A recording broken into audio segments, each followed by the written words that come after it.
سبيل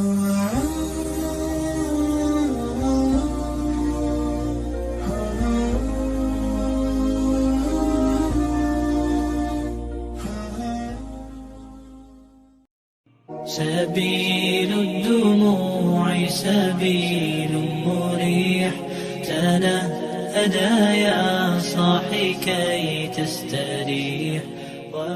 Assalamualaikum warahmatullahi wabarakatuh. Alhamdulillah, alhamdulillahilladzi an'amana bi kulli ni'am wa bi ni'amihi tatimmus shalihat wa bi ni'amihi tatanazzalul rahmat.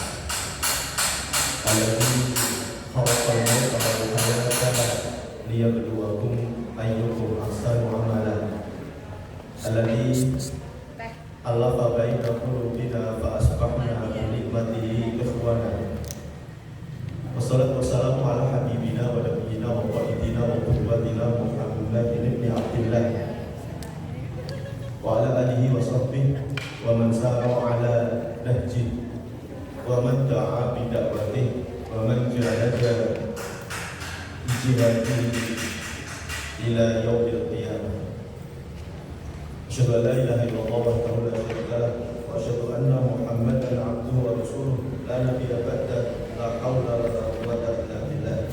Rabbi shrah li sadri wa yassir li amri wa hlul 'uqdatam min lisani yafqahu qawli. Amma ba'd. Ibu-ibu majelis taklim assalam yang cantik-cantik,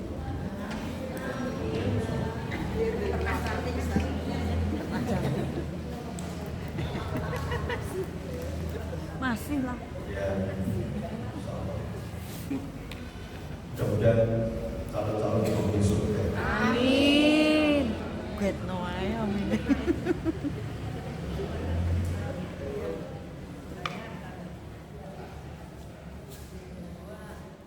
Barang siapa yang ingin berada di taman surga, maka hadirilah majelis ilmu. Insyaallah ya, menghadiri majelis ilmu ada di taman surga, dan mudah-mudahan nanti bisa mendapatkan surga yang sebenarnya di akhirat.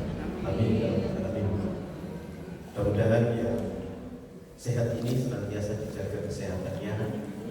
Kita ada keluarga yang sakit, mudah-mudahan segera disembuhkan oleh Allah. Yang masih punya hajat, mudah-mudahan hajat-hajatnya dikabulkan oleh Allah. Yang terus berdoa, mudah-mudahan doa-doanya diijabah oleh Allah. Yang masih punya utang, mudah-mudahan utang-utangnya dilunasi oleh Allah. Amin. Yang sudah tidak punya utang, mudah-mudahan tidak utang lagi. Yang berharap punya anak, punya cucu, mudah-mudahan segera dikaruniai oleh Allah seorang anak dan cucu.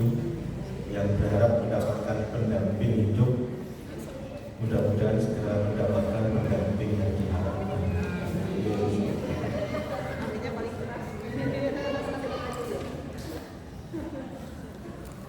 Ibu-ibu, menjaga nafas kebaikan walaupun ujian menerpa.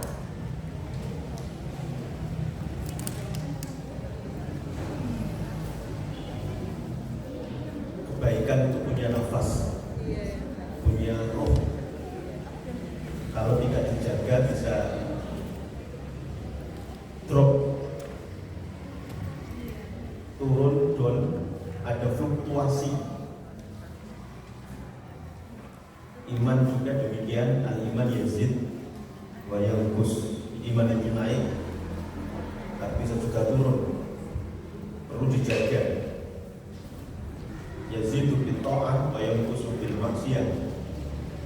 Bisa naik karena ketaatan dan bisa turun, drop karena dosa dan maksiat. Fakta banyak bicara, terutama Ramadan. Ramadan kita semua angkat sekali. Waktu yang ada tidak kita sia-siakan. Waktu kosong ngaji baca Quran, waktu kosong ngaji baca Quran. tanggal 1 Syawal Al-Qur'annya digembok. Selamat jalan, selamat tinggal Al-Qur'an. Selamat datang era merdeka. Keluar dari Ramadan katanya, keluar dari penjara. Alhamdulillah, bebas apa saja. Tidak sedemikian itu. Kebaikan ini, kesalehan kita ini perlu dijaga. Kita berjuang pagi, siang, malam, waktu, tenaga, biaya, cucuran, keringat, bahkan derai, air mata, dan darah untuk berjuang, beriman, beramal soleh. Kalau tidak dijaga, sama sebagaimana membangun bangunan. Membangun bangunan, rumah, gedung, apartemen, hotel itu butuh waktu puluhan bulan atau bertahun-tahun. Tapi untuk menghancurkannya bisa 1 menit, 5 menit hancur. Kebaikan kita juga gitu. Kalau tidak kita jaga, 1 menit bisa hancur. Maka tidak heran kalau ada yang kita baca, kita lihat, ada yang sebenarnya kalau menjaga dan nggak neko-neko ya, tinggal waktunya digunakan untuk di masjid, ibadah, akhirnya harus masuk penjara. Ada yang sandung narkoba, ada yang korupsi, ada yang bunuh diri, alhamdulillah. Dan di Malang ini sudah berapa kali yang kejadian seperti itu. Alhamdulillah, waliyahulillah. Ada yang sebenarnya tinggalnya hanya hitungan berapa tahun sih, akhirnya kemudian rumah tangganya berantakan, hancur. Ada seorang istri yang akhirnya ya rumah tangganya berantakan gara-gara nggak bisa menjaga ini. Saya pernah nyampaikan mungkin kepada panjenengan, di Malang ini ada seorang istri yang akhirnya kemudian harus bercerai. Suaminya tadi melayangkan cerai karena istrinya ini selingkuh dengan 6 laki-laki yang berbeda. Tidak hanya 1 atau 2, bahkan 6. Ini ada benar. Wallahi demi Allah, suaminya datang ke rumah nangis-nangis, Ustaz, saya akan menceraikan istri saya. Kenapa Pak? Istri saya selingkuh. Nah, nanti diberitahu, diingatkan sudah 6 kali dengan 6 laki-laki yang berbeda. Selingkuh pertama dimaafkan, selingkuh kedua dimaafkan, dan akhirnya selingkuh yang ke-6 sang suami sudah tidak bisa memaafkan. Dan singkat cerita akhirnya kemudian dicerai, dan sang suami ini sudah menikah. Yang istrinya belum, mantan istrinya belum. Dan yang agak perlu saya sampaikan di sini, karena si istri juga termasuk rajin pengajian seperti ini. Saya gak bisa mikir kadang-kadang juga. Makanya tolong dicatat, jangan jadi penikmat pengajian, jadilah pengamal ilmu yang didapat dari pengajian. Kalau cuma menikmati, apalagi cuma jadi gaya-gayaan, pas pengajian begini foto selfie, ngaji di Masjid As-Salam. Yang terjadi seperti itu, ilmunya gak diamalkan, bahwa jenengan ketika sudah diamanai oleh Allah seorang suami dengan segala kelebihan dan kekurangan, ada yang kelebihan berat badan, ada yang kelebihan ini itu, maka itulah yang sudah digariskan oleh Allah. Tidak boleh tolak-tolak yang lain. Sudah ada suami yang sah, Kalau sudah menikah itu tutup semua akses. Kalaupun ada laki-laki yang mendekat, tolak. Lebih ganteng dan sebagainya. Ganteng atau cantik itu faktor lampu. Kalau lampu dimatikan sama. Ya beda-beda dikit lah casingnya.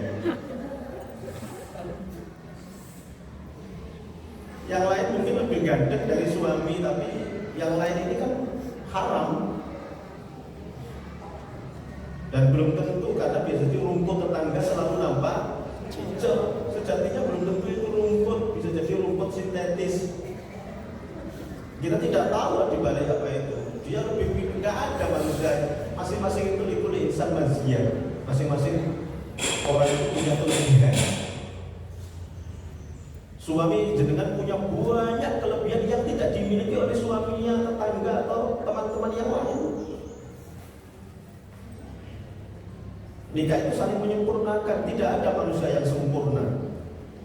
Maka kalau kita ingin langgeng itu ya lihat kelebihannya, jangan melihat kekurangannya. Kekurangan cuma satu, kelebihannya 99, yang satu ini nutup yang 99. Akhirnya ketika kemudian ada yang datang seseorang dianggap lebih baik daripada suaminya, meskipun kadang-kadang sama-sama sudah punya suami, punya istri, terjadilah yang tidak diharapkan tadi, HTS, hubungan tanpa status, virus merah jambu. Makanya dijaga. Jadi ikut pengajian begini tidak ada harapan, tidak ada jaminan nanti jadi solehah, istri yang baik. Nah, faktanya ada. Nah ini semuanya sebenarnya dalam ujian. Ujian menerpa. Tetap kita eksis di jalan Allah. Ada yang ketika suaminya, mohon maaf, nggak sampai di PHK, datang ke kantor, suaminya curhat, istrinya akan gugat cerai gara-gara uang belanja kurang. Padahal berapa tahun sebelumnya itu karena gajinya dipakai, dipotong untuk beli rumah kredit. Sudah ada kesepakatan, oke, nggak ada masalah. Tapi perjalanan hidup berapa tahun sesudahnya kemudian istrinya nggak menerima itu karena suami nggak ada tambahan, sementara kebutuhan istri mungkin bertambah dan gaya hidupnya juga berubah. Kalau dulu bedaknya cukup FIFA, sekarang sudah skincare, Wardah, MS Glow. Apa nih? Gak cukup itu, ada pedikur. Sementara gaji suami nggak nambah, kurang. Nah, di saat seperti itu ada laki-laki yang datang masuk memberikan jaminan. Ini hati-hati. Awalnya nggak seneng, tapi kan waiting terus jalanan kuliner.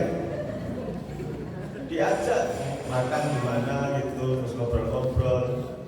Kurang apa sampai bilang aja. Wah, kurang yang es blue, kurang gitu. Ada yang sampai sulam alis, sulam bibir, padahal itu nggak boleh. Giginya dipageri, kawat berduri, gaya hidupnya naik gitu. Rumah nggak perlu, di rumah nggak masak, terus GoFood, GoSend muncul. Maka ini satu diantaranya karena kita sudah berkeluarga. Ini yang saya contohkan itu yang terkait dengan keluarga, dan mungkin seluruh Indonesia baru satu ya, ada wanita yang sudah istri yang selingkuh 6 kali ini. Alhamdulillah. Dan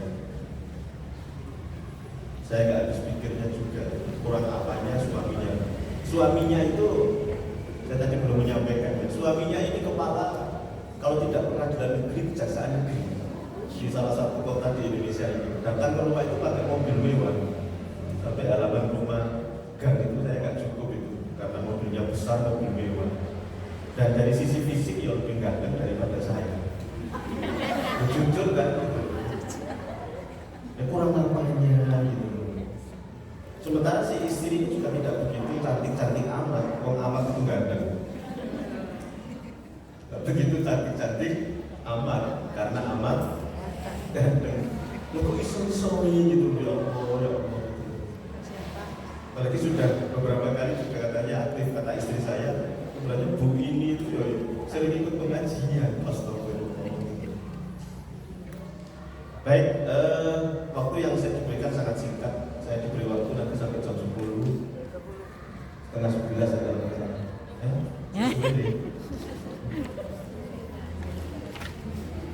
bicara tentang ujian, sesungguhnya ujian itu bagian satu di antara musibah bencana. Ibu-ibu, musibah bencana dalam kehidupan kita itu sebuah keniscayaan yang sudah ditulis di Lauhul Mahfuz 50.000 tahun sebelum Allah menciptakan kita.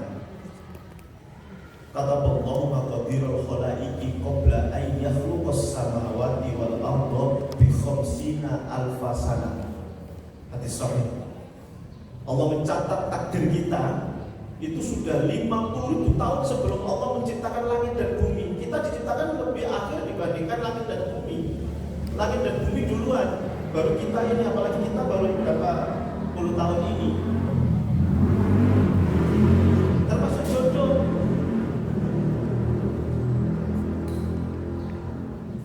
Kekayaan, harta, jodoh, nanti mati usia berapa, di mana sebab apa, ini sudah ada catatannya di Lauhul Mahfuz.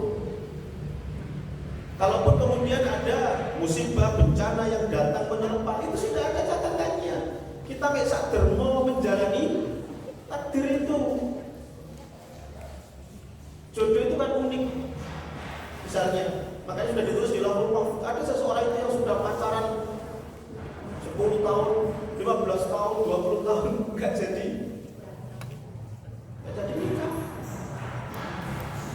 Pacaran dari Sabang sampai Merauke sampai ke Maroko nggak jadi nikah. Ada yang pacaran dari Singosari sampai ke Singaraja, sampai ke Singaparna, sampai Singapura, itu nggak jadi nikah depan rumah sendiri. Pego. Yang kemarin di Araya itu, kalau baca ya sudah dibuat undangan, sudah menentukan hari. Entah bagaimana ceritanya yang sesungguhnya yang anaknya perempuan dinikahkan dengan laki-laki yang bukan pacarnya. Pacarnya terima dengan kondisi itu. Kalau sudah menentukan hari, sudah nyebar undangan macam-macam. Nah, pacarnya ini ingin ketemu sama si calon suami yang akan menikahi pacar ceweknya ini. Ketemu di sini gitu. Kita memang sudah direncanakan. Si calon suami ini sebenarnya bawa temannya satu, tapi si yang pacarnya perempuan ini bawa 6 temannya. Dan nyiapkan macam-macam sampai bawa senjata tajam macam-macam dan kemudian nggak jadi nikah. Jodoh ada di tulis di Lauhul Mahfuz. Perlu kita pahami bersama. Misalnya suami ada qadarullah di PHK, sudah ada catatannya 50.000 tahun sebelum Allah menciptakan langit dan bumi. Jangan ketika suami di PHK, istri marah-marah akhirnya gugat cerai. Kasihan suami dong, sudah jatuh tertimpa tangga keberkantor. Hancur lebur. Bangkitkan suami. Tak apa-apa, rezeki tidak hanya dari situ, dari mana saja. Kalau kita kembalikan semuanya kepada Allah, Allah yang memberikan rezeki, bukan tempat kerja suami. Jangan kalah sama burung. Burung itu rumahnya cekung kecil seperti itu dan lawan dirusaki anak-anak. Burung itu yang rumahnya kecil itu nggak ada persediaan makan sedikit pun, nggak ada sembako di sarangnya burung itu. Ketika lapar, burung itu keluar nyari makan, ketika kenyang pulang sudah. Nggak ada burung yang ketika keluar nyari makan lalu bawa kresek, bawa gansing, tas itu. Ditanya sama temennya, mau kemana Rom? Bawa tas, kresek, gansing. Ya untuk nyari makanan untuk persiapan besok dan seterusnya. Nggak berlaku bagi dunia. Jangan kalah sama cicak. Cicak itu binatang yang tidak punya sayap, tapi hampir semua makanannya bersayap. Cicak gak pernah protes demo sama Allah, ya Allah kau tidak adil. Engkau ciptakan kami ini semuanya gak punya sayap, tapi makanan kami kok bersayap semua. Laler, nyamuk, laron, pokoknya yang bersayap gitu. Yang memberi rezeki itu Allah. Buktinya cicak bisa eksis. Gak ada cicak yang stres, depresi, kurang gizi. Karena fakta bicara, survei membuktikan cicak-cicak di dinding diam-diam merayap. Datang seekor nyamuk, hap, lalu ditangkal. Makan cicak. Nah, suami sudah punya banyak di rumah, disiapkan macam-macam. Kadang-kadang istri saya gak terima, ayam kebau wajib. Sungguh terlalu. Di rumah lo sudah ada beras sakarung, sudah ada gula 10 kilo, sudah ada minyak 15 liter, sudah ada, terutama yang punya toko, gitu loh. Kan terima kadang-kadang suaminya ini itu dan sebagainya. Sudah punya mobil ini, tetangga beli masih pengen itu dan seterusnya. Ya Allah, nggak ada habisnya masalah dunia. Ini yang menjadikan seseorang kadang-kadang ini tidak bisa eksis dan sampai ada yang kemudian bunuh diri. Nah, bunuh diri menyelesaikan masalah, bahkan nambah masalah, karena al-intiharu annar, kata Rasulullah, bunuh diri pasti balasannya neraka. Meskipun meninggalnya di Mekah. Saya tahun 2010 ketika jadi ketua kloter waktu haji dulu itu ada jamaah haji Indonesia yang meninggal di Mekah. Semua orang pada alhamdulillah meninggal di Mekah. Insyaallah husnul khotimah masuk surga. Tapi informasi yang datang dia lompat dari apartemen, dari hotel dia tinggal, katanya pengen mati di Mekah. Mati bunuh diri ya pasti neraka meskipun di Mekah. Karena meskipun mati di Mekah, pamannya Rasulullah yang kafir-kafir itu kan matinya di Mekah semua, neraka. Abu Jahal, Abu Lahab, Abu Thalib dan sebagainya. Ini dijaga, meskipun matinya di mana, insyaallah kalau sudah menuntut ilmu di mana, insyaallah husnul khotimah. Ada pernah yang pengajian seperti ini lalu kemudian ngantuk-ngantuk kebablasan mati ada, terutama yang senden. Nah, itu harus hati-hati, waspada.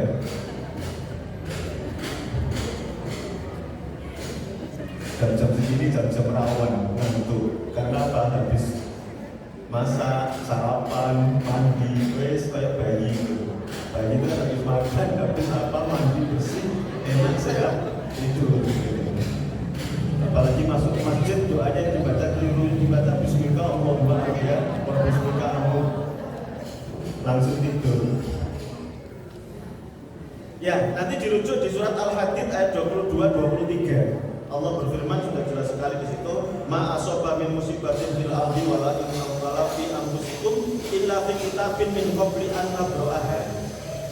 Tidaklah ada musibah bencana yang ada di muka bumi atau menimpa salah satu di antara kalian kecuali itu sudah ada di kitab di Lauhul Mahfuz 50.000 tahun sebelum Allah menciptakan langit dan bumi. Inna dzalika 'ala Allah yasir. Sesungguhnya yang seperti itu bagi Allah sangat mudah. Allah kok bisa menulis si anaknya akan begini-begini, bagi Allah sangat mudah sekali. Itulah kekuasaan dan kemahabesaran Allah Subhanahu wa Ta'ala. Allah tahu yang akan terjadi berapa triliun tahun yang akan datang.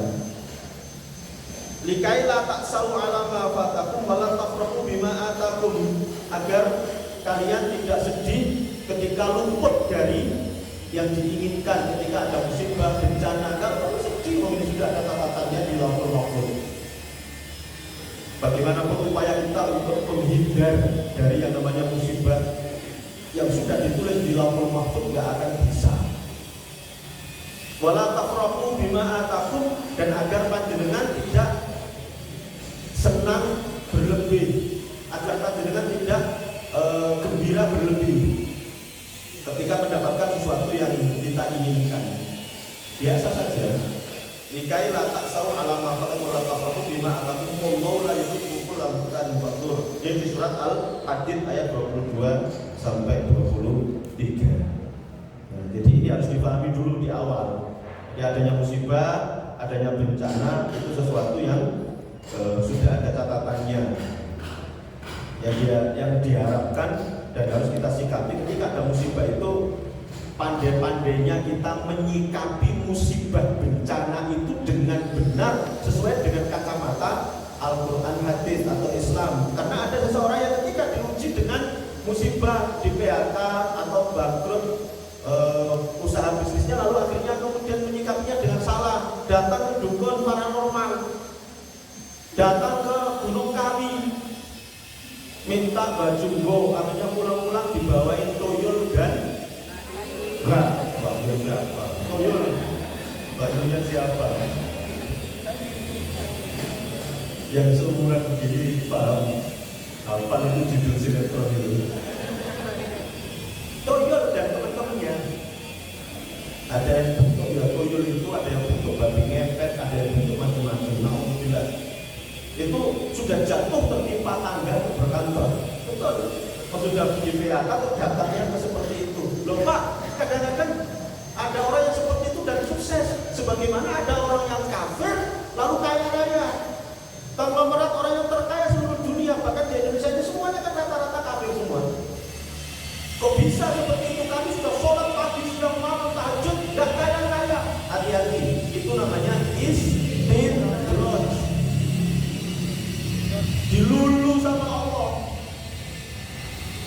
Udah PHK, lalu kemudian datang ke dukun, datang ke paranormal, datang ke Gunung Kawi, lalu akhirnya dimudahkan jadi kaya lagi gitu misalnya. Oh, dilulu itu sama Allah. Hati-hati. Nah, musibah bencana itu satu di antara tiga. Yang pertama, murni ujian dari Allah. Nanti silakan dibuka di surat 2 155 157. Jangan kita lupa ya. Al-Baqarah walaka biduwan lakum.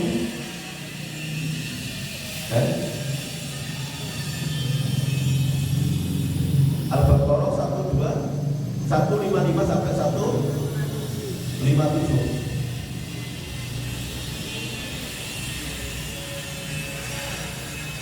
Allah murni menguji. Surat 67 ayat 2, Al-Mulk ayat 2. Alladzi khalaqal mauta wal. Nah. Surat 29 Al-Ankabut ayat 2 dan 3. Alif Lam Mim ahasiban nasu ay yutraku ay yaqulu amanna wa hum la yuftanun. Apakah manusia mengira ketika dia mengatakan kami beriman lalu kemudian tidak kami uji? Kata Allah, pasti kami akan diuji dulu, dan ketika diuji dengan ini, dengan itu, ternyata tidak semuanya lulus. Banyak yang gagal. Kalau ini, yang namanya musibah bencana itu murni ujian, tidak terkait dengan dosa dan maksiat. Nabi para Rasul juga banyak yang diuji dengan sakit. Nabi Ayub. Ayat-ayatnya nanti bisa dibuka dan ini juga ada nomornya, karena kalau kita buka satu persatu waktunya nggak cukup ya. Walanabluwannakum bisyai'in minal khawfi wal ju' wa naqsin minal amwali wal anfusi wath thamarat. Akan diuji dengan kekurangan ketakutan, kekurangan harta, kekurangan gaji, kekurangan itu. Ada kehilangan keluarga terdekat yang diambil Allah duluan. Tapi beri kabar gembira bagi yang mereka menyikapinya demikian, ketika dia mendapatkan itu langsung istirja, mengembalikan semuanya kepada Allah. Inna lillahi wa inna ilaihi raji'un. Kita itu milik Allah dan akan kembali kepada Allah. Yang namanya milik Allah diapakan suka-suka Allah, mau dikasih senang suka-suka Allah, dikasih sedih suka-suka Allah, dan dari semua itu ada kebaikan masing-masing, ada hikmah masing-masing.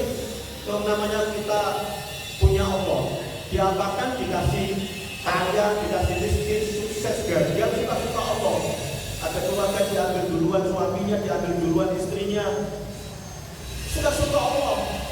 HP ini milik saya, akan saya taruh di meja, akan saya taruh di saku, dan suka-suka saya, oh ini milik saya. Demikian juga kita ini milik Allah dan akan kembali kepada Allah. Kalau suami diambil Allah duluan, langsung aja istri dijawab inna lillahi wa inna ilaihi raji'un. Sambil ada doa yang kita baca itu, ya Allahumma ajurni fi musibati wa akhlif li khairan minha. Ya Allah, beri pahala atas musibah yang menimpaku ini dan beri ganti yang lebih baik darinya. Itu yang dilakukan oleh Ummu Salamah ketika suaminya meninggal. Beliau baca doa ini dan akhirnya dijabah oleh Allah. Beliau dilamar oleh orang yang lebih baik daripada suaminya. Siapa? Rasulullah. Suami meninggal duluan, jangan nggak usah stres, depresi. Dan di malam ini pernah terjadi ada yang seperti itu. Suaminya meninggal duluan, stres, depresi. Agak susah untuk disembuhkan sampai ke psikolog, psikiater, sampai dirupiah segala. Suami jenengan itu bukan miliknya panjenengan. Suami jenengan itu cuma punya hak pakai, bukan hak milik. Jadi jenengan punya suami, saya punya istri, itu cuma sertifikat hak pakai itu loh, SHM. Bukan SHM. Suami jenengan bukan miliknya jenengan. Suami jenengan miliknya Allah. Jenengan cuma punya hak pakai aja, selesai dipakai, ya kembalikan. Bahkan kalau belum dikembalikan, dikembalikan diambil sendiri oleh Allah yang punya. Jangan merasa memiliki. Dunia pun juga, harta yang kita miliki semuanya miliknya Allah. Kita cuma hak pakai. Makanya banyak-banyak infak, sedekah. Jangan dikumpulin mas-masan sampai satu kotak. Nanti jenengan meninggal duluan, lalu kemudian suami nikah lagi. Apa guys? Tidak apa itu. Iya, kalau nanti bisa diberikan kepada anak dan suaminya jujur, nanti dibagi ke anak-anaknya. Tapi kalau enggak, ya mas-mas saja jenengan dikasihkan ke istri yang baru. Ayo.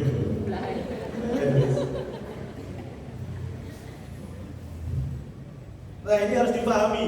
Jadi musibah bencana murni ujian. Kalau tidak ada kaitannya dengan dosa dan maksiat, dan Allah dengan musibah bencana itu yang merupakan ujian itu hendak memberikan kebaikan banyak sekali kepada kita, menaikkan derajat, akan menguatkan SDM kita agar kita tidak cengeng, agar kita bisa tahan banting, tidak gampang stres, depresi, mau bunuh diri dan sebagainya.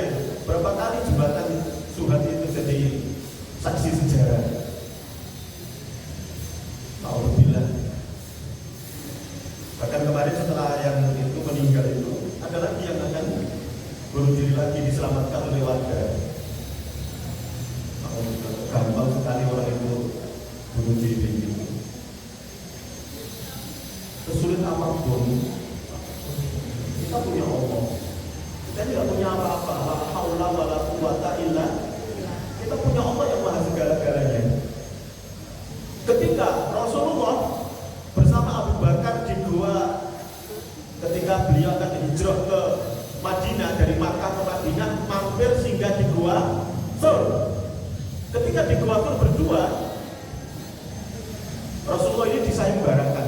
Siapa yang bisa menangkap Muhammad hidup atau mati dapat 100 ekor unta, itu 3 miliar. Waktu itu sudah ada orang kafir yang sudah naik berada di mulut gua. Yang kita semuanya akhirnya tahu, Allah menyelamatkan Rasulullah dan Abu Bakar dengan sarang laba-laba dan ada sarang burung di situ. Tapi peristiwa yang luar biasa, di dalam itu Abu Bakar nangis, meskipun nggak sampai mengeluarkan suara, karena kalau nangis ada suara kedengaran dari luar, pasukan kafir Quraisy bisa masuk. Nangis, beliau meneteskan air mata. Ketika ditanya oleh Rasul, kenapa? Saya tidak mengkhawatirkan saya tertangkap. Ya Rasulullah, saya mengkhawatirkan kalau panjenengan yang tertangkap lalu kemudian dibunuh oleh orang kafir, selesai Islam.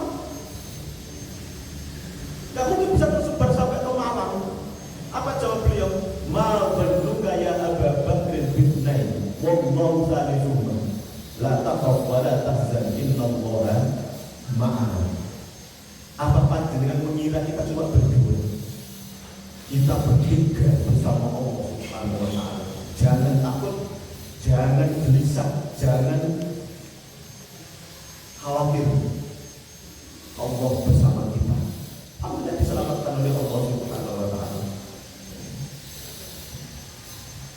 Istri-istri para sahabat itu dulu, meskipun ada di antaranya yang tidak terlalu kaya, ketika suaminya berangkat kerja itu selalu pesan kepada suaminya, ya hati-hati.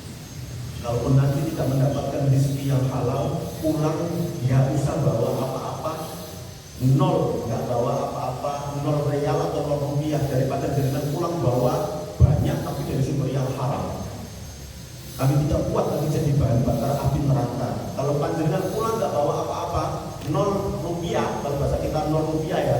Kalau nanti nggak ada yang dimasak, kami siap puasa. Itu istri-istri sahabat. Bersama ya,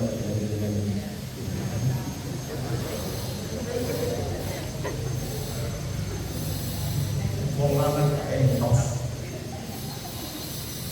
Gak usah mulai ini kan ngomong duit. Dimana baru ngomong tak tetap, dimana terus kecapan tetap. Kalau saya aneh, jadian, aku yang terolongan gitu. Ibu, jadi yang pertama ini harus kita pahami, musibah bencana itu ujian. Yang kedua, teguran.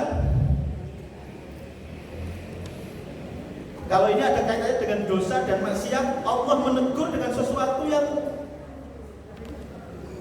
contoh kecil saja, yang tapi ini nggak terlalu fatal. Tegur dikit disentil, balik terus.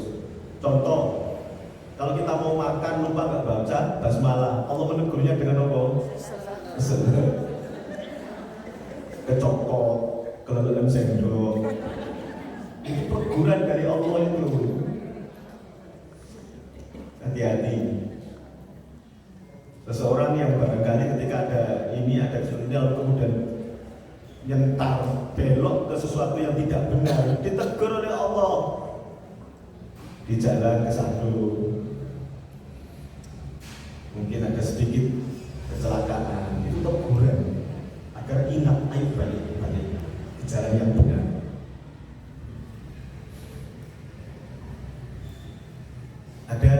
Saya mungkin pernah menyampaikan di sini ya. Ada ibu-ibu yang sebenarnya juga rajin pengajian. Dia mengamalkan obat hati ada 5, tombol hati ono. Satu dia adalah wong kang soleh kumpulono. Dia ngumpuli orang soleh tapi kebablasan dan lawan jenis. Maaf ya. Dia waktu itu dibelikan suaminya rumah, terus tasyakuran. Terus dia punya rumah 2, dan 2 rumahnya ini di lokasi yang sangat elit. Saya nggak perlu menyebut. Garasinya aja lebih besar daripada rumah saya. Ngundang Ustadznya ceramah, dan dia ternyata tertarik dengan Ustadz ini. Kemudian tanya, dengan punya jadwal pengajian di mana saja, dicatat, singkat cerita diikuti, di sono diikuti terus begitu. Tadi waiting tresno jalanan. Padahal si istri ini sudah punya suami, anaknya 2, meskipun LDR. Nah, ini gawat memang kalau nanti suami istri yang LDR ini berat. Kalau bisa LDR-nya 2 hari sekali gitu loh, atau 3 hari sekali gitu loh. So, seminggu bisa itu suwe.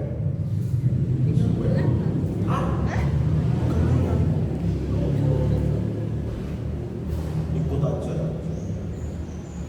Jauh. Makanya di sini ya, nanti dibicarakan karena ada sesuatu yang tidak bisa digantikan dengan apapun. Umar bin Khattab waktu itu kan pernah mewajibkan sahabat yang perang jihad itu sampai berbulan-bulan. Satu Umar bin Khattab itu sidak, kebiasaan beliau kan sidak gitu, menyelidiki masyarakat rakyatnya itu. Satu malam beliau lewat di sebuah rumah, di situ beliau mendengar ada seorang wanita yang bersyair, laula makhaffatullah la tazzari. Seandainya bukan karena takut kepada Allah, ranjangku ini akan bergoyang, bergetar. Ibarat dari akan menerima laki-laki lain untuk berzina. Umar bin Khattab langsung mengumpulkan semua sahabat dan para, termasuk istri-istri juga sahabat. Saya mau tanya, wanita itu kuat ditinggal suaminya atau pisah itu berapa lama? Seminggu masih kuat? Ya Amirul Mukminin, 1 bulan masih kuat, 2 bulan wis ngempet wis cenut-cenut, 3 bulan terus rotok nemen wis ngamuk dong, 4 bulan akhirnya kemudian Umar bin Khattab menugaskan maksimal jihad itu meninggalkan istri 4 bulan maksimal, bisa kurang dari itu, nggak boleh lebih dari itu. Nah, balik kepada si istri tadi ini, akhirnya terjadi cinta lokasi, waiting tresno jalanan kuliner itu tadi. Awalnya nggak senang, tapi kan karena sampai terpodo ilungi, sirpodo gendengi, melakukan HTS hubungan tanpa status, cinta terlarang. Ustadznya ini juga punya istri dan anaknya 2. Suatu hari si wanita ini ada musibah. Disitulah kemudian Allah mengingatkan, nyentil, tegur. Lalu kemudian datang ke rumah ke istri, menyampaikan semuanya, dan saya minta untuk istighfar, taubat kepada Allah. Namanya sudah terlanjur cinta sekonyong, susah untuk dihilangkan. Gak peduli sudah punya suami, sudah punya anak, gak peduli yang ustadznya juga punya istri, punya anak. The love is blind. Cinta itu blind. Tai kucing rasa strawberry. Susah katanya. Akhirnya saya sampaikan begini, saya ikut timbul sebenarnya waktu itu ke istri ya. Nanti sampaikan aja, kalau memang sudah seperti itu, si wanita ini bilang minta aja ke Ustadz Playboy, mohon maaf. Ayo segera nikah. Nanti pasti jawabnya, saya sampaikan masih punya suami. Gitu. Nanti kalau sudah seperti itu, bilang aja saya akan gugat cerai setelah selesai masa iddah nikah. Meskipun jadi istri yang kedua nggak apa-apa, karena sudah terlanjur cinta tadi itu. Betul disampaikan kepada ustadznya itu, dan ustadznya yang ngomong jawab seperti itu. Sampaikan punya suami. Jawab, saya akan gugat cerai suami saya. Dan setelah selesai masa iddah kita nikah. Gak apa-apa saya jadi istri kedua. Kalau ustadz ngomong terus terang nggak bisa. Saya punya istri, saya punya anak, dan saya tidak mau warisan. Dan selama ini hubungan kita apa nih? Cuma fun-funan saja, senang-senangnya aja, jajan katanya. Astagfirullahaladzim, ini kan sungguh ustadz lagi. Diingatkan oleh Allah baru kemudian sadar. Baik, ada orang itu yang tiba-tiba dua blek, diingatkan nggak sadar-sadar, muncul yang ketiga ini apa? Azab dan siksa Allah. Dan itu disegerakan di dunia ini. Karena dosa dan maksiat sudah disentil, diingatkan tapi nggak sadar-sadar, nggak kembali ke dalam Allah yang benar, maka terjadilah azab. Bagaimana umatnya Nabi Nuh, banjir bandang yang sedemikian itu. Nabi Lut yang LGBT itu diadab di berbagai macam ini, kaum Ad, Samud, Qarun, Fir'aun, ada yang dijari dengan batu, bumi dibalik, lalu kemudian bumi diangkat, dibalik, diberkan itu bahasa yang saya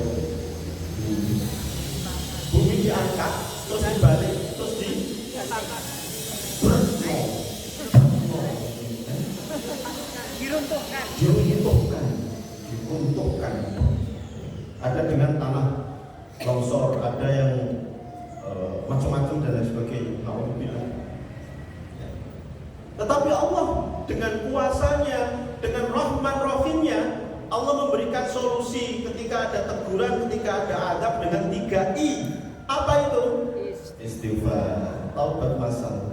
Nanti baca di surat 8:33. Allah tidak akan mengadab suatu kaum, masyarakat, pribadi ketika masih istighfar kepada Allah. Jangan pernah meremehkan yang namanya istighfar.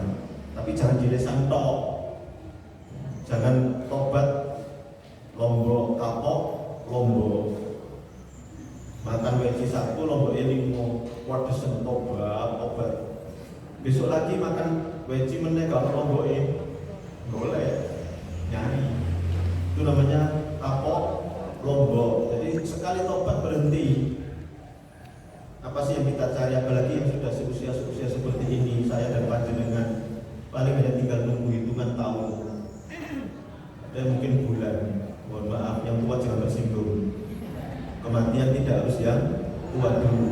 Bisa jadi yang tua dulu, yang muda belakangan, atau yang muda belakangan yang tua dulu.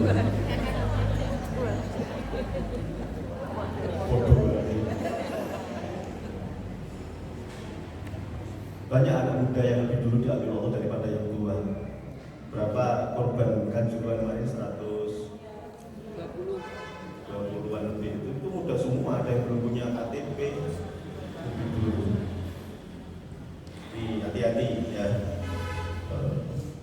Rasulullah bahkan satu hari taubatnya tidak kurang dari 70 kali, bahkan 100 kali. Ayuhan nas, tubu ila rabbikum fa inni atubu ila Allahi fil yaumi mi'ata marrah.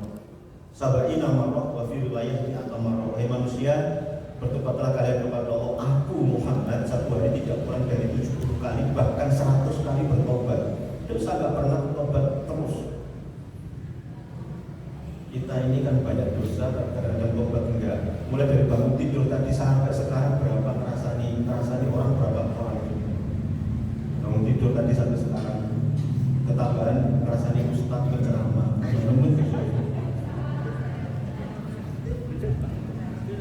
Ngerasani orang itu dosa besar, apalagi ngerasani ustaz penceramah 2 kali lipat. Betul. Apalagi ngerasaninya di masjid. Tambah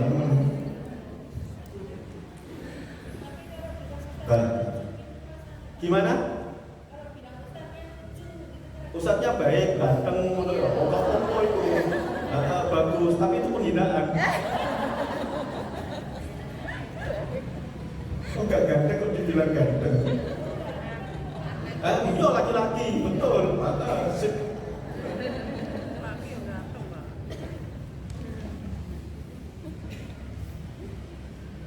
Sampai mana tadi?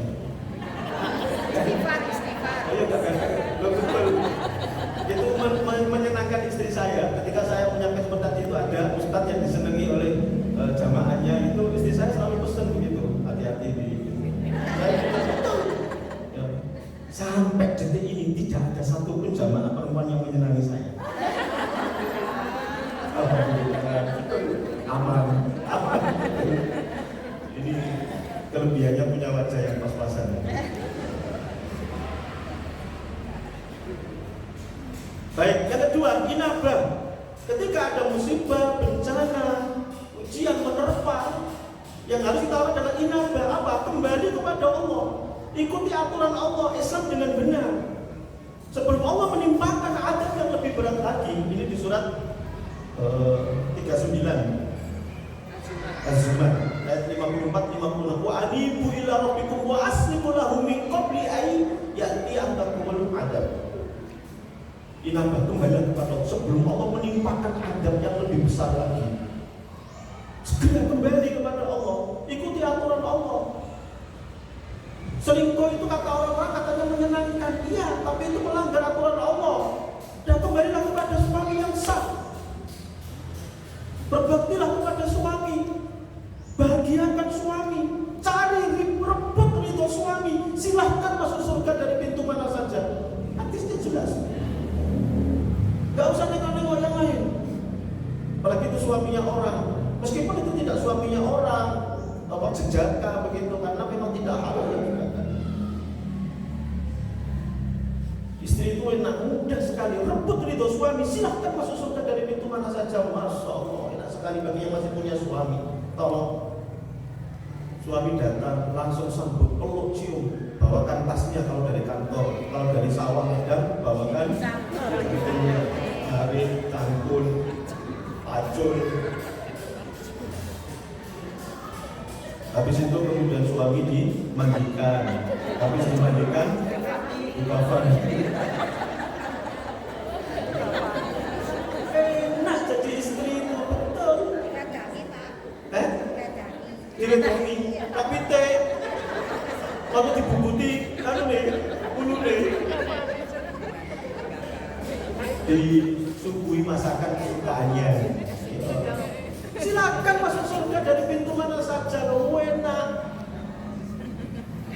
Habis isya suami kerjakan tugas sudah ngantuk-ngantuk, jangan dekati bu, ya kopi apa susu. Enak toh? Gak benar deh. Ada yang gitu lah. Suami langsung kadang-kadang minta tolong sudah dengan sedemikian halusnya, ya tolong bikinkan kopi. Kopi, gak biar dewe. Kesel. Astagfirullah, surga bu. Ini yang kadang-kadang kurang dipahami ya. Jadi kenapa kembali ke aturan Allah gitu. Baik, islah amar bil ma'ruf dan nahi anil munkar, artinya dakwah. Selama ada Islam, selama ada pengajian seperti ini kan juga termasuk amar ma'ruf nahi munkar. Insyaallah Allah tidak akan menimpakan azab. Nah, ketika ada musibah, ketika ada ujian yang tadi menerpa bertubi-tubi, bagaimana sikap kita? Yang pertama, tetap jaga iman dan amal soleh. Akidah yang benar itu artinya kita kembalikan semuanya kepada Allah. Kita punya Allah. Ketika kita diuji dengan sakit yang tidak sembuh-sembuh, kembalikan kepada Allah. Allah pengen doa-doa kita, Allah pengen rintihan kita. Allah menghendaki kita untuk terus munajat dekat kepada Allah. Akhirnya sampai sekarang mungkin belum disembuhkan oleh Allah. Jangan melakukan yang tidak yang keluar dari akidah yang benar, keimanan dan amal soleh yang benar tadi itu. Nggak akan mendapatkan apa-apa, justru akan mendapatkan azab, dosa, teguran, azab dari Allah tadi itu.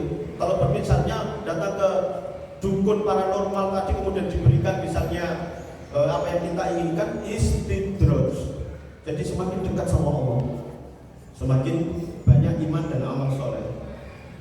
Baik, memahami tujuan hidup dan melaksanakannya. Sesungguhnya semua aktivitas kehidupan kita itu ibadah kepada Allah. Kalau semuanya terbingkai ibadah, maka apapun yang terjadi, senang, susah, akan dihadapi dengan bahagia. Dan semakin rajin ibadah, terutama sholat dan tilawah Al-Quran. Kalau ada masalah, bangun malam, sholat tahajud, adukan semuanya kepada Allah, selesai. Beres-beres. Jangan khawatir. Kalau belum dikasih hari itu, besoknya.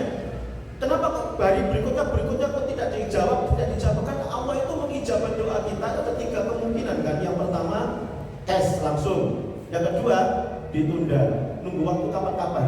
Yang ketiga, Allah memberi dalam bentuk lain yang kita kadang-kadang tidak paham.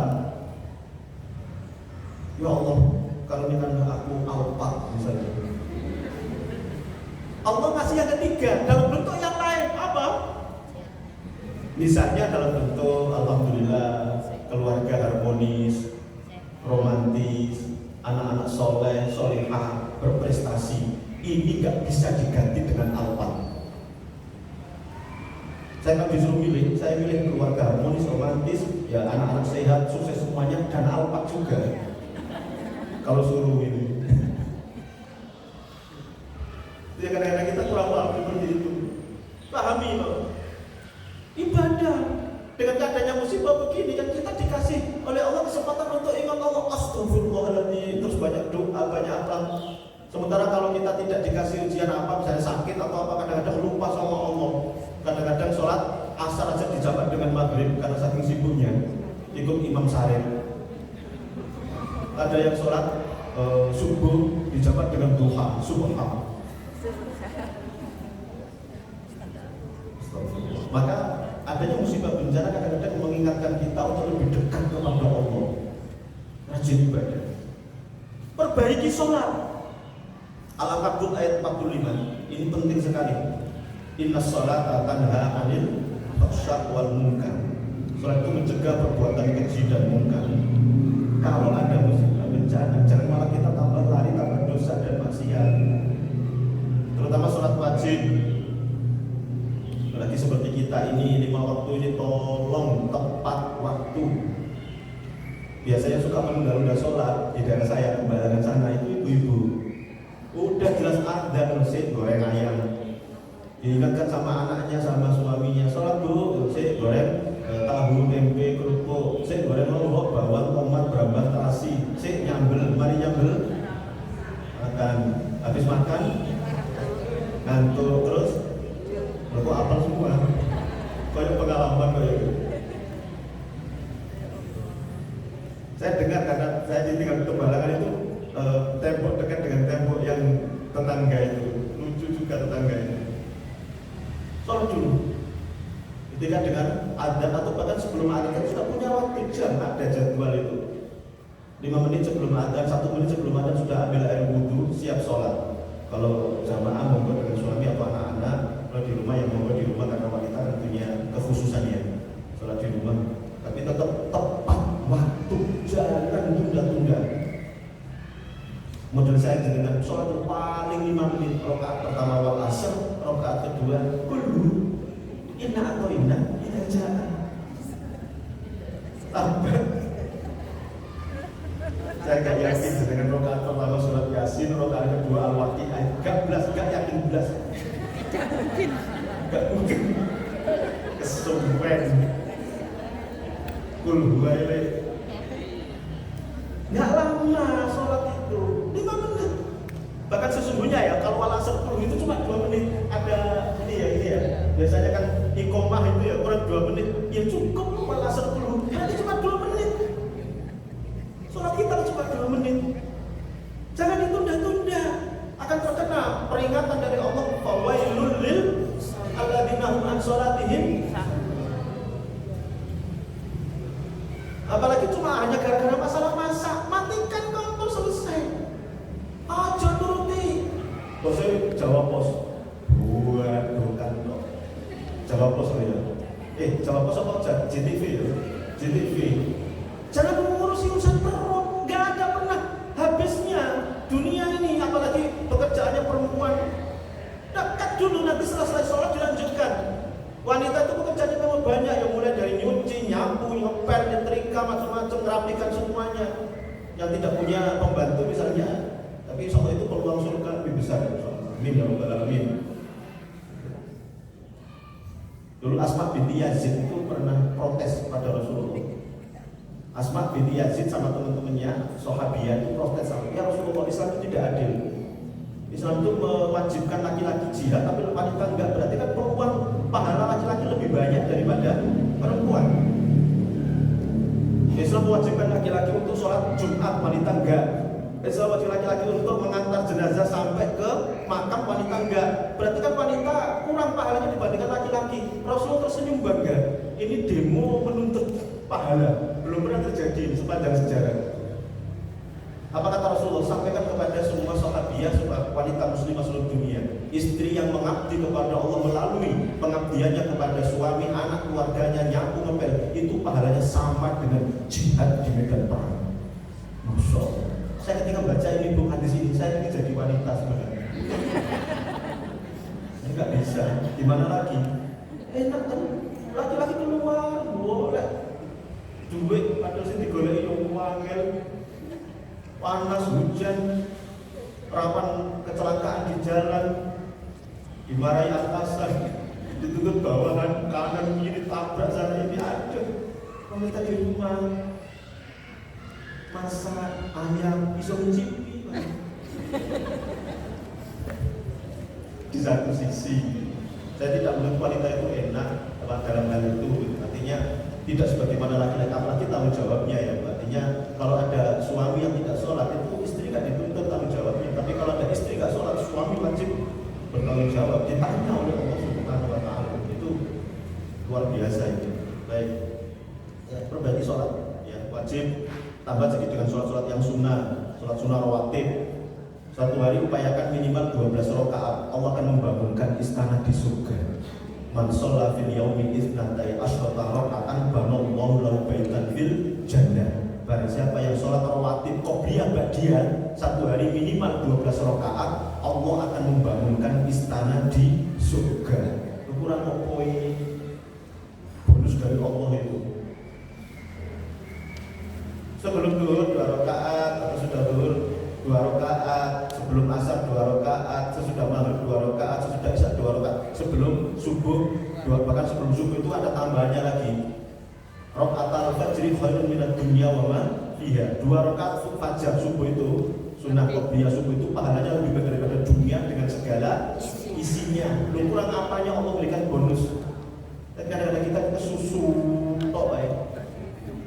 Lancing, salam, lencing. Untuk Allah jangan kesusu.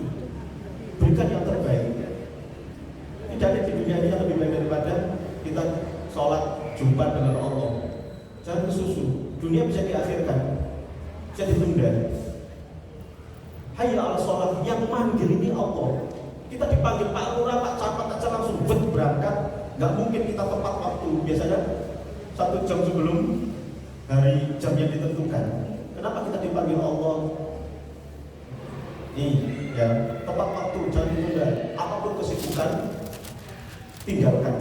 Tolong, ya. Meskipun diajak suami pas ada untuk hubungan suami istri, jangan mau. Kita dahulukan Allah. Sholat dulu 2 rakaat saja. Setelah sholat 2 rakaat, lalu kemudian baca Asmaul Husna, baca surat Yasin, baca surat Fatihah, ya. Lalu kemudian temui suami.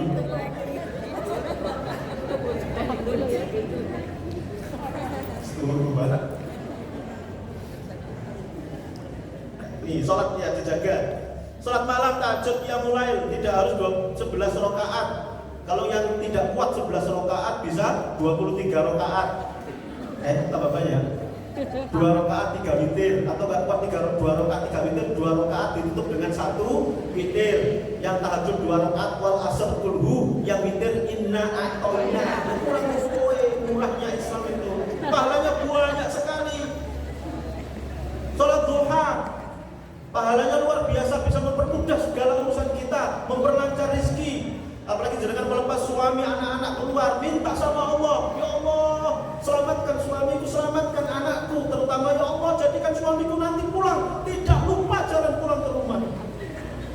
Sekarang ini banyak suami-suami yang pulang lupa jalan pulang ke rumah, betul?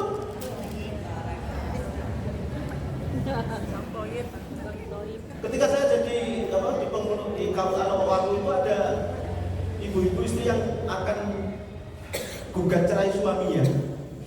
Apa benar dan boleh Ustaz saya akan gugat suami saya? Kenapa? Suami saya sudah meninggalkan saya 4 bulan dan tidak diketahui keberadaannya. Gugat cerai. Akhirnya ketika ditelusuri ternyata suaminya ini ikut aliran sesat gafatan waktu itu. Hati-hati dengan suami dengan terlibat macam-macam dan lain sebagainya. Kapan itu ada yang datang ke kantor saya, lalu tapi dia akan menceraikan istrinya. Kenapa? Istrinya ikut aliran sesat, aliran kebatinan yang sudah nggak perlu dan tidak mau sholat itu loh. Jadi sholatnya aliran kebatinan itu ke kamar, diem, sudah sholat. Jadi selama sebelum Ramadan kemarin nggak pernah sholat, nggak pernah tarawih, nggak pernah apa. Hati-hati, jadi jangan asal pengajian. Makanya saya selalu ketika memberikan seperti ini, pengajian selalu ada fotokopi. Ini bisa dipertanggungjawabkan apa yang saya sampaikan sebagainya.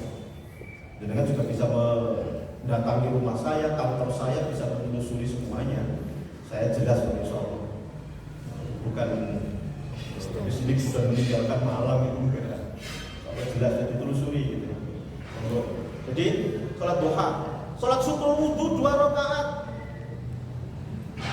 Buang angin, ngambil air wudhu, sholat 2 rakaat. Ini yang dialami dan langsung diperdengarkan oleh Allah kepada Rasulullah. Satu hari Rasulullah diperdengarkan suara sandalnya Bilal bin Rabah di surga. Rasulullah penasaran, tanya kepada Bilal, "Wahai Bilal, apa yang jenengan lakukan kok aku diperdengarkan suara sandal jenengan di surga?" "Ya Rasulullah, aku selalu menjaga kesucian. Setiap buang angin, kentut, lalu aku langsung wudhu. Setelah itu sholat 2 rakaat."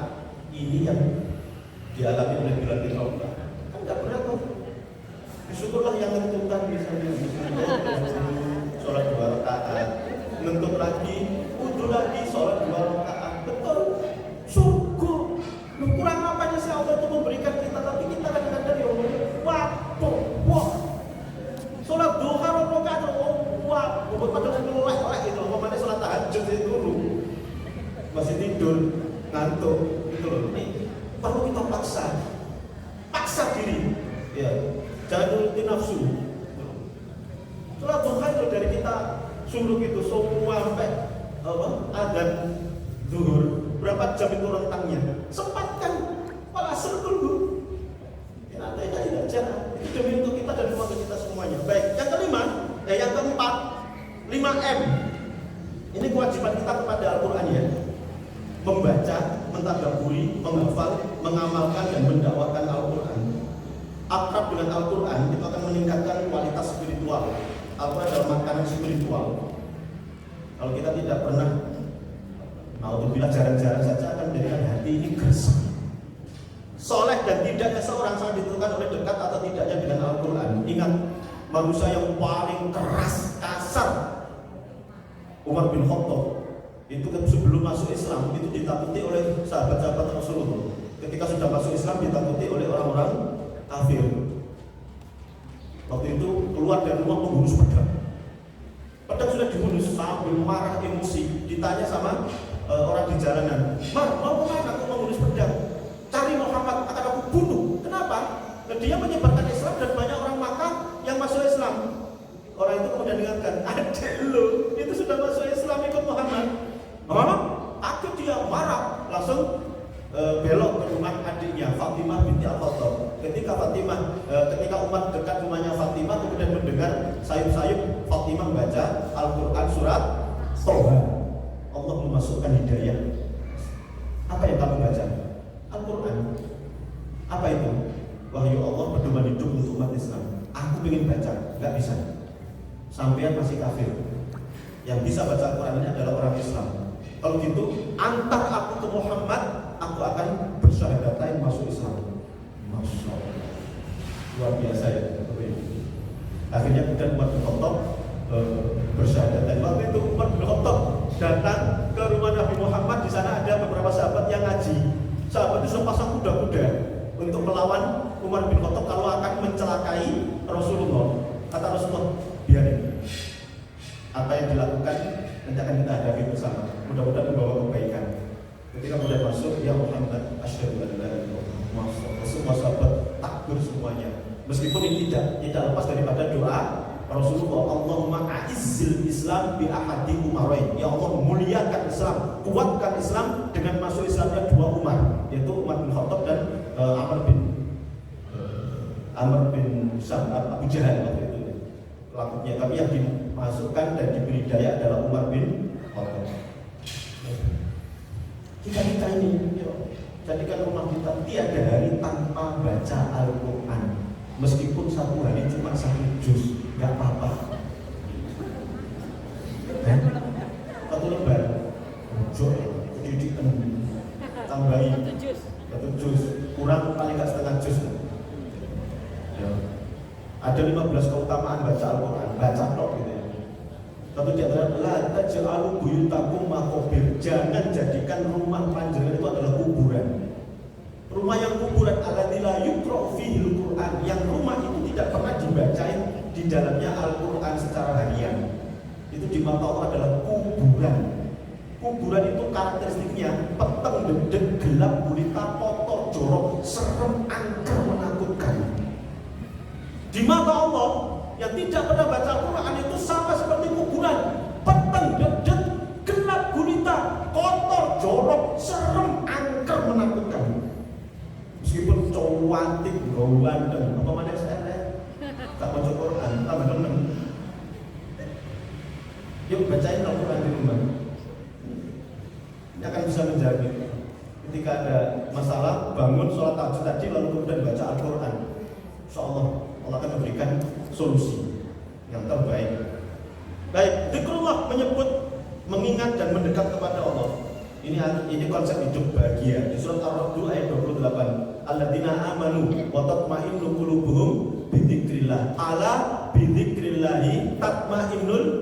Itu yang menyampaikan adalah Allah. Hanya dengan zikrullah hidup akan tentram bahagia. Ada masalah, ada musibah, inna lillahi wa inna ilaihi raji'un. Istirja itu termasuk zikrullah. Ada masalah, sebut Allah, ingat Allah, mendekat kepada Allah itu zikrullah. Menyebut, mengingat dan mendekat kepada Allah itu dengan amal soleh, dengan rajin ibadah. Sholat tadi itu. Ketika ada masalah jangan jauh-jauh dari Allah. Aku jauh, engkau jauh. Aku dekat, engkau dekat. Itu pasti. Hadis riwayat Bimbu. Hidup akan bahagia ketika kita selalu dekat dengan Allah Subhanahu wa Ta'ala. Yang keenam, insyaallah tadi sudah saya sampaikan, memahami takdir dengan benar. Memahami takdir bukan hanya pasrah dan menyerah tanpa usaha. Khalifah Umar bin Khattab itu pernah memasuki sebuah kampung dan melihat ada endemi penyakit menular kayak COVID kemarin itu ya. Kemudian mengurungkan niatnya untuk masuk kampung tersebut. Umar mendapat kritikan dari seseorang bahwa umat tidak boleh lari dari takdir. Kata Umar, aku lari dari takdir ke takdir yang lain, yang lebih baik. Sudah jelas-jelas ada penyakit masuk, itu namanya bunuh diri. Takdir berdasarkan oleh Allah bahkan 50.000 tahun sebelum Allah menciptakan langit dan bumi, namun tetap harus ada ikhtiar dan usaha yang maksimal. Ikhtiar, usaha maksimal. Jadi nggak bisa di rumah aja di rumah, apalagi semboyannya anak muda, moya-moya, tua kaya raya, mati masuk surga mbah panjenengan. Nggak boleh ngomong mbahmu, nggak boleh. Ini tadi cuma contoh. Nggak boleh ngomong mbahmu, mbah panjenengan. Tak bisa, harus ada usaha ikhtiar maksimal. Kalau ingin masuk surga, ikhtiar. Rasulullah berikan contoh seperti itu. Soal malamnya Rasulullah sampai kaki bengkak petah karena saya ulamanya berdiri, rukuk dan sujud. Dan ini syukur dan sabar satu paket. Jika syukur dengan apa yang Allah berikan kepada kita, maka Allah akan menambahkan nikmatnya. La in syakartum. Karena sejatinya semua yang Allah berikan kepada kita itu adalah baik untuk kita meskipun kita tidak suka. Ada hikmah di balik itu. Ketika misalnya suami di PHK, ada hikmah di balik itu dan banyak sekali terjadi. Apa? Suami itu diselamatkan oleh Allah di tempat itu. Akhirnya dikasih tempat yang lain yang jauh lebih baik. Ada suami yang akhirnya kemudian dengan qadarullah dipaksa untuk cerai. Di mana ini ada? Allah menyelamatkan dua-duanya dari kondisi yang tidak ada itu dan akhirnya dua-duanya mendapatkan suami baru dan istri baru yang jauh lebih baik untuk dunia dan akhiratnya. Kita mungkin pada cerita kepada Nabi dengan ini kita contoh.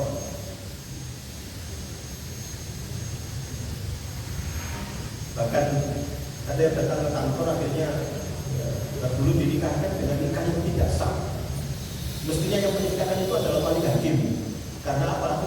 Bapaknya dulu ketika nikah dengan ibunya itu sudah hamil, kecelakaan. Tapi bapaknya itu mau saja bapaknya yang menikahkan. Kalau itu kalau kurang jeli, artinya dinikahkan bapak kandungnya padahal sudah seperti itu nggak boleh dalam Islam dan itu pernikahannya batal, nggak sah itu.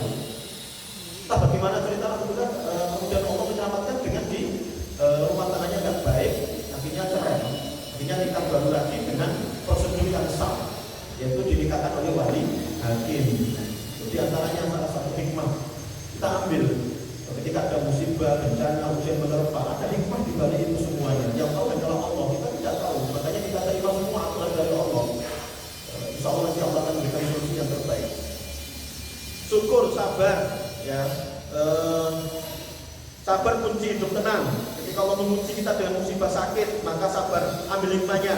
Di balik musibah itu Allah memberikan kebaikan, diampuni dosa, ditambah pahala, bisa tahu nikmatnya sehat ketika kita sakit dan banyak waktu untuk munajat dengan Allah dan lain sebagainya.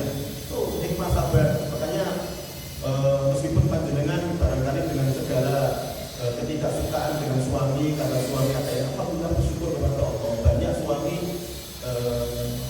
banyak para wanita itu yang sampai sudah usia ini bahkan sudah pensiun. Saya punya teman sudah pensiun 5 tahun yang lalu sampai sekarang belum nikah. sudah mengirimkan panjenengan suami dengan segala kelebihan kekurangan, meskipun ya pernah ada yang akhirnya bercontoh bercerai itu sekarang itu dari Allah. Dengan sudah dikasih oleh Allah seorang suami, bersyukurlah. Suami jenengan itu tidak bisa diuangkan. Kalau nggak percaya saya tanya kepada panjenengan, suami jenengan misalnya ada yang membeli 1 miliar, apa jenengan lepas?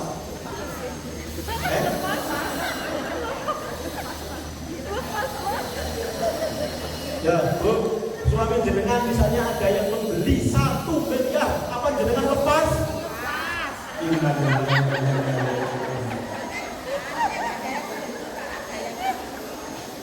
Nggak ada masalahnya. Nggak ada yang beli? Nggak ada yang membeli? Sama sekali. Belum ditawarkan. Nggak payu.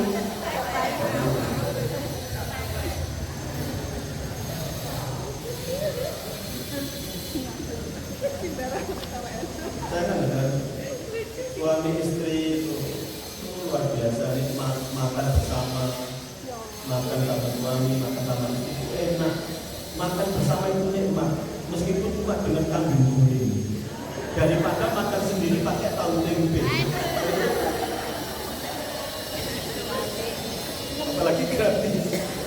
Apalagi gratis. Tawarkan sudah ikhtiar. Ketika kita mendapatkan ujian, kemudian kita lakukan semua prosedur yang ada, serahkan sama Allah. Itu urusan Allah. Yang penting kita sudah tawarkan maksimal, ikhtiar maksimal, maka pasti Allah akan memberikan yang lebih baik, terbaik. Tinggal tunggu waktu. Allah mungkin belum memberikan kita rezeki yang banyak karena Allah tahu tentang kondisi kita. Kalau kita dikasih banyak, bisa jadi nggak hadir di tempat ini. Bisa jadi kita nggak sholat, nggak apa, sibuk dengan dunia kita. Ada seorang itu dengan rezeki yang pas-pasan, rajin sholat, rajin ke masjid, rajin pengajian. Tapi ketika dikasih rezeki yang berlebih, nggak pernah muncul, apalagi OKB, orang kaya baru. Jam 3 bangun, bukannya sholat, malah tambah jogging sama teman-teman komunitasnya. Pulang, terus mandi, sarapan ke kantor meeting. Habis duhur pulang ngajak istrinya shopping. Habis asar ngajak temannya mancing. Habis isya ngajak teman-teman komunitasnya stripping. Miring. Dugem dan lain sebagainya. Pulang-pulang langsung sleeping, bangun tidur setting. Hati-hati. Tawakal sama Allah dengan luar biasa ini. Maka nomor 9, kumpul dengan orang-orang soleh solihah. Wong kang soleh, tapi ada syaratnya. So teman-teman kebablasan itu, kayak tadi itu. Orang soleh akan memupuk iman. Bersamanya kita akan termotivasi dan semangat menjalankan perintah Allah. Teman itu penyakit menular. Makanya Rasul mengatakan kalau kita berteman dengan teman orang yang baik, sama berteman kita dengan penjual minyak wangi. Kalaupun nggak pilih kecipratan bau harum wangi. Kalau kita berteman dengan teman yang kurang baik, sama berteman dengan penjual arang karena ciprat hitam atau bahkan bara api. Kanan kiri, ngontak ngantuk ongal angkot suwe-suwe lama-lama kita ikut. Iya benar. Nular itu nular. Nular, hati-hati.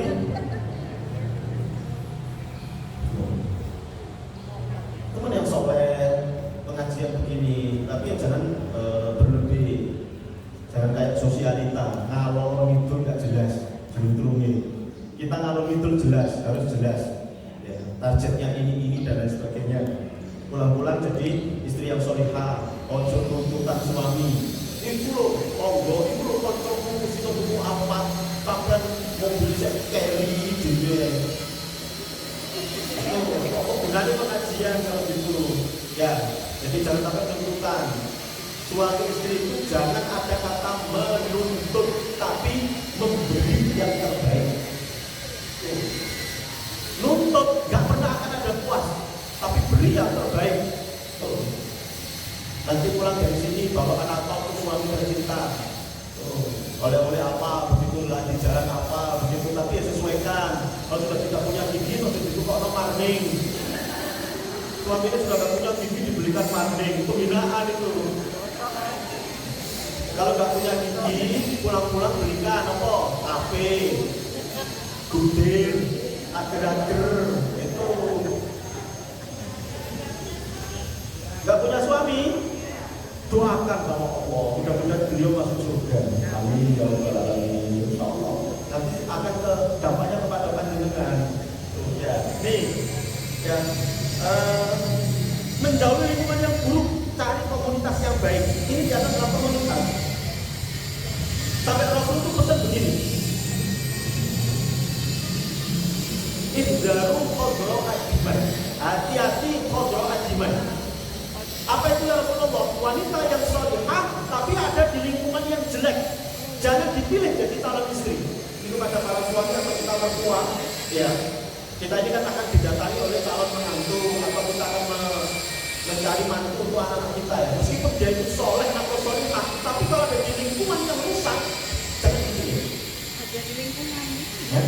Walaupun dia soleh gitu. Iya, tapi karena lingkungannya seperti itu Rasulullah melarang. Katanya seperti ini nanti akan ada masalah di kemudian hari. Tapi ya insya Allah kalau kita sudah menjaga seperti itu nanti anak-anak kita akan diberikan suami pasangan atau suami yang soleh, yang baik dan lain sebagainya itu. Yang penting kita usaha, ikhtiar. Ya, terus kemudian rajin mengikuti majelis ilmu, taklim seperti ini.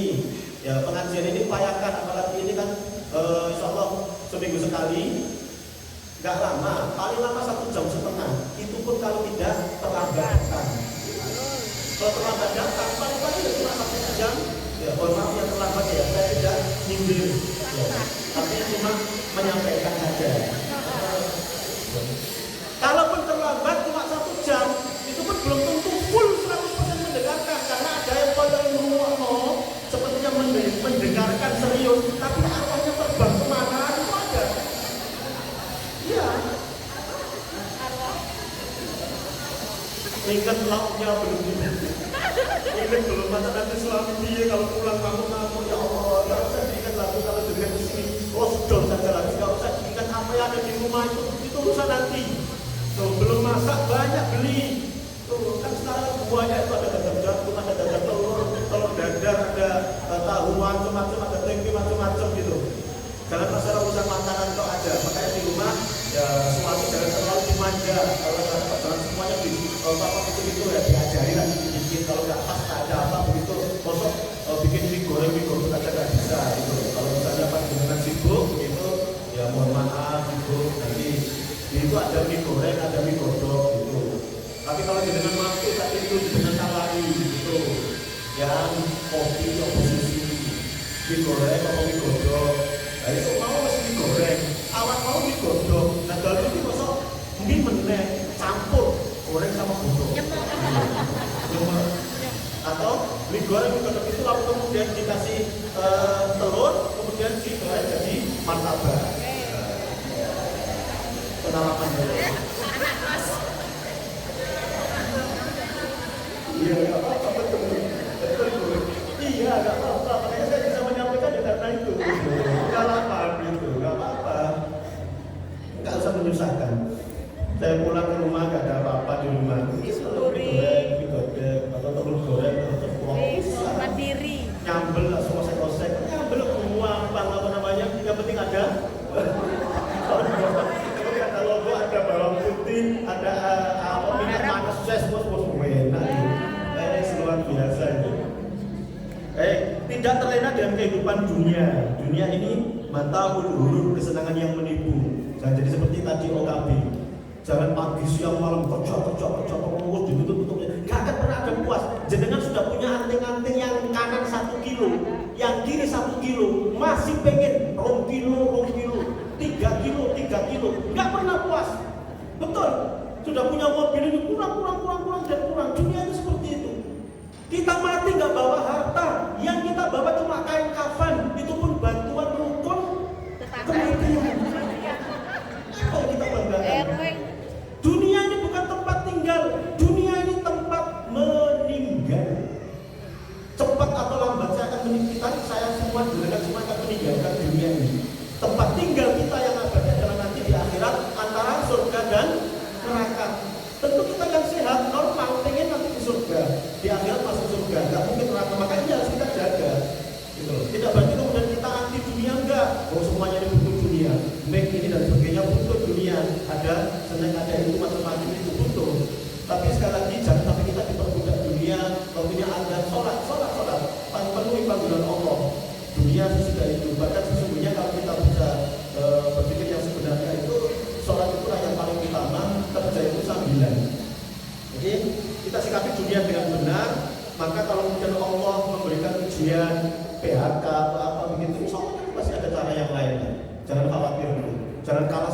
burung, jangan kalah sama cicak. Ingat itu. Ya, ini yang selalu saya sampaikan, jadi agar kita itu tidak stres, tidak depresi. Jangan banding-bandingkan dengan yang lain, aja dibanding-banding. Oke. Dunia itu bukan perbandingan. Kalau kita bandingkan, nggak akan pernah ada puasnya. Kak kaya iku ya, kak kaya iku. Belum tentu kalau kita seperti itu kita akan. Makanya yang namanya bahagia itu kan dari hati kita. Mario Teguh itu pernah menyampaikan bahagia itu di kita sendiri. Ada suami istri yang naik sedan di jalan, waktu itu lewat di sawah. Ada suami istri yang lewat di pematang, karena waktu itu adalah hujan rintik. Akhirnya suami istri yang lewat di pematang ini pakai payung berduaan, dekat itu. Masing-masing komentar gitu.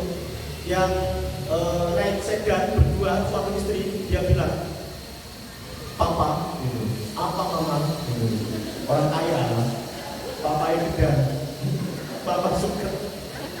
Papa, apa mama? Itu lihat bahagianya suami istri di pematang itu, masya Allah dekat rangkulan pakai payung. Aduh, kita nggak pernah bisa begitu, ya. Karena kalau rangkulan ya tabrak naik sedan kan. Yang di pematang juga komentari kepada yang naik mobil, Pak nih, apa kok nih gitu ya. Lalu besok papa mama nggak pantas lah. Papa narik mama ani-ani matur itu kan juga nggak pantas. Pak nih, apa kok nih? Itu enak sekali yang naik mobil, nggak kayak kita. Harus berangkulan, payungan, jalan aja harus pelan-pelan gitu. Masing-masing mengomentari saling bahagia, ini bahagia. Sejatinya bahagia ada dalam diri kita. Kita insya Allah yang menentukan bahagia atau tidak. Insya Allah kita bisa merasakan itu, meskipun cuma kita bisa makan sehari 3 kali, pagi sate, siang suku, malam rawon. Insya Allah nikmat. Gitu.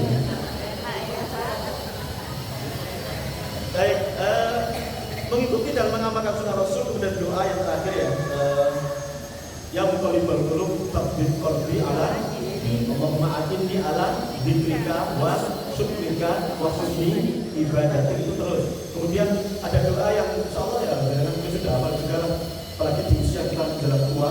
Allahumma inni a'udzubika min su'il kibar.